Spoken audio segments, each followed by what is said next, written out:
modernism is never neutral. This is one of the problems with the so-called secular university, because the secular university claims that it is objective. It is not in the least objective. It's got 1,000 sacred cows. It's got 1,000 golden calves. It has an ideology that it will defend. And if you don't prostrate to that golden calf, you'll be out. You'll be looking for a job. Okay?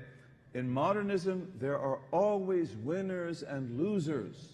And if you're a Muslim wearing that hat and wearing the scarf, you're a loser in the modernist view.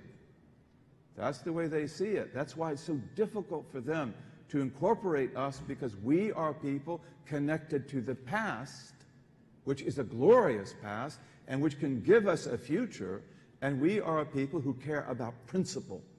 And we don't care about the changing customs and modes and fashions and things like that. May we be fashionable.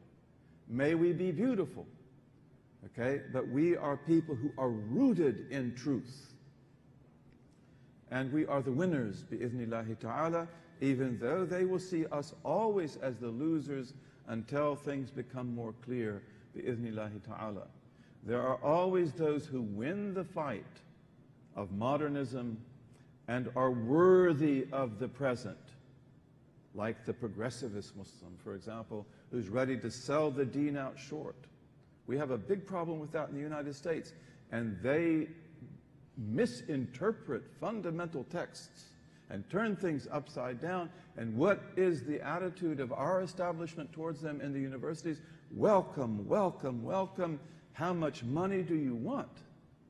You know, Duke just got this big grant, you know, of how many million, you know, to work on certain things I'm not going to mention. I might not be able to go home. Okay? So, you know, this is, and when you win the fight, or you're on their side, which is the winning side, ultimately, you know, then you're worthy of the present. You're respected here. You've got a future. And those who lose are outdated, backward, reactionary, simply out of touch with the times. Can't we get rid of them somehow? Aren't they an obstacle in the path? We've got to be intelligent. We've got to be strong. We've got to hold together. You know, this is an ideological struggle of the highest order, and you've got to understand how this game works. You've got to understand what the stakes are.